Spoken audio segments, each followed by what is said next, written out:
gave me a laminate and you know, access to the backstage area, and I might add that I soon discovered that a laminate had an amazing capacity to interest women of a certain persuasion. And for about 3 or 4 months, I enthusiastically explored that, and then I was smart and fell in love and met Susana, and shortly thereafter we got married.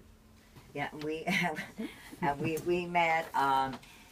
Dick Longfellow had brought Dennis over to my house. We lived like 6 blocks from each other in San Francisco, and he helped my daughter write English papers and things like that. Gave her great writing skills. She does grants for nonprofits now, and so we became good friends. And then one day Garcia just says to me out of the blue, "Hey man, you and McNally ought to get together." You know, so I mean, well, I don't know. Well, so after he put my name on the guest list, as he had promised to, we started dating and got married about 6 months later.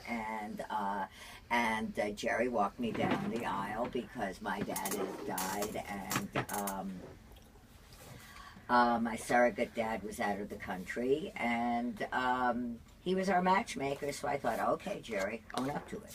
And he did, and we had a wonderful wedding, and Billy was the best man, and Wavy did the ceremony from the book If I Ran the Circus. It was a good party. It was a very, it was there are still people who talk about that party. Yeah. It was a darn good party. Yeah. Now you might think that because, you know, the band members were friends of Susana's, and I was the publicist, that, you know, life was easy street. There was one catch to all that. The Grateful Dead had turned over control of the stage to the crew a long time ago, as they necessarily had to. I mean, they were a little busy during the show. Somebody had to make those decisions.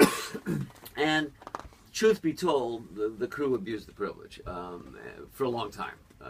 They were crankier than they needed to be, and they just, you know, it was one of those things where when there's nobody riding herd on you, you know, you do what you want, and especially when you're, and again, making no judgments, they were not alone, including the band and me, when you're abusing a lot of drugs, anyway.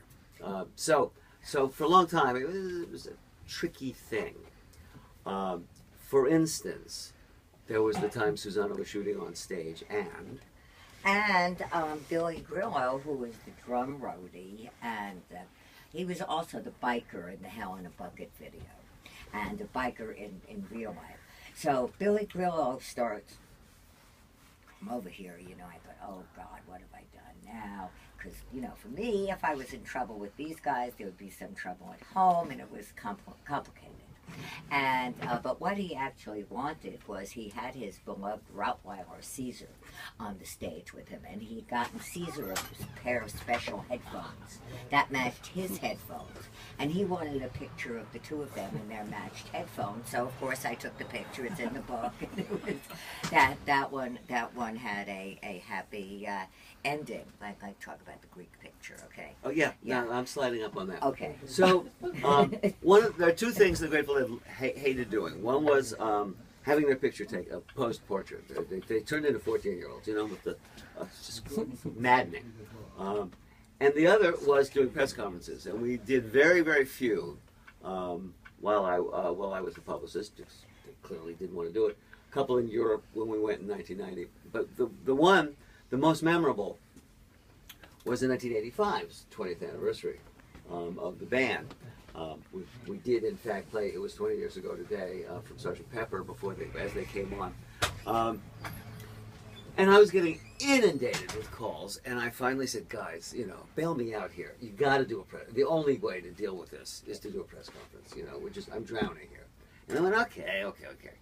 So we set up this press conference, and I had the good fortune of, standing where I am and approximately where Mickey and Dave are right now. That's where the band were. Next to me over here was a very doofusy person who was a reporter for, I think, a radio or a TV station, who raises his hand and he says, I understand all you guys take drugs when you play. Are you on drugs now? Dead silence. So he asked the question again, this time a little bit louder, and Jerry says, you know, I see his lips moving, but I don't hear anything. So he raised his hand and he asked the question again, this time really, really, no, backwards. I know. Keep going. Really, really Timing loud. is everything. Okay, and they all turned around to give him the look. And that's when I snapped this picture. So, This was all about timing. yeah, they just... Susana's other favorite picture from the Greek, which was the band's favorite venue. It was, I don't know if you've ever been to the Bay Area, but it's a great stone amphitheater on the campus of UC Berkeley. And when you get to the top of it, you can actually look, over the back wall of the amphitheater, across the campus, across Berkeley, across San Francisco Bay. San Francisco in the distance, the Golden Gate Bridge visible to you. As a matter of fact, the first show I ever went to there, literally I watched the sun set between the towers, and just then, it was Boz Scaggs that time, but it came out, and it was a good theater. But anyway, and so we get to the Greek, and so it's so expressive of the sense of place of the Bay Area, and love being a band from there and loving it, that for years for at least 4 or 5 years I contemplated getting this picture, when at the end of the day with the sunish set in the sky and the band on the stage with the lights and the whole Bay Area behind.